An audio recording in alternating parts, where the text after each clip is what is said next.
புலாவ்னா white கலரில் தானே இருக்கும், இது என்ன க்ரீன் புலாவ் சொல்கிறேன். நம்ம சாப்பாடில் தூக்கி போடுற கொத்தமல்லி, பச்சை மிளகா, புதினா இது எல்லாத்தையும் ஒன்றா சேர்த்து அரைச்சி குக்கரில் பட்டை லவங்கம், இஞ்சி பூண்டு பேஸ்ட், அதுக்கப்புறம் நம்ம அரைச்சி வச்ச பேஸ்ட் இதெல்லாம் போட்டு தான் பண்ண போகிறோம். அது இருக்கட்டும், இது என்ன அடுப்பு இப்படி எரியுது? இந்த அடுப்பை நான் ஸ்ரீ சுபிட்சம் இண்டஸ்ட்ரீஸ்லேருந்து தான் வாங்கியிருந்தேன். இவங்களோட ஃபேக்ட்ரி ரெட் ஹில்ஸில் இருக்குது.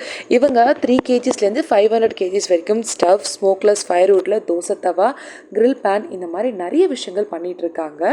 ஸோ இவங்க கிட்டே இருந்ததுன்னா நான் இந்த அடுப்பை வாங்கியிருந்தேன். ரொம்ப வேகமாக சமையல் முடிஞ்சிருச்சு. அண்ட் என்னோடய புது குக்கரை பயந்து சமைச்சேன். ஒரு துளி கறி கூட பிடிக்கலை. ரொம்ப ஈஸியாக சட்டுன்னு வேலையாயிடுச்சு.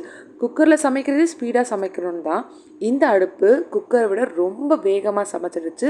ஒரு துளி கறி பிடிக்காத. அண்ட் க்ரீன் புலாவ் பார்க்க கொஞ்சம் கலர் கம்மியாக தான் இருக்குது, ஆனால் டேஸ்ட் வேறு லெவலில் இருந்தது. ஸோ இதை நீங்கள் செஞ்சு பார்த்துட்டு எப்படி இருக்குன்னு கமெண்ட்டில் சொல்லுங்கள்.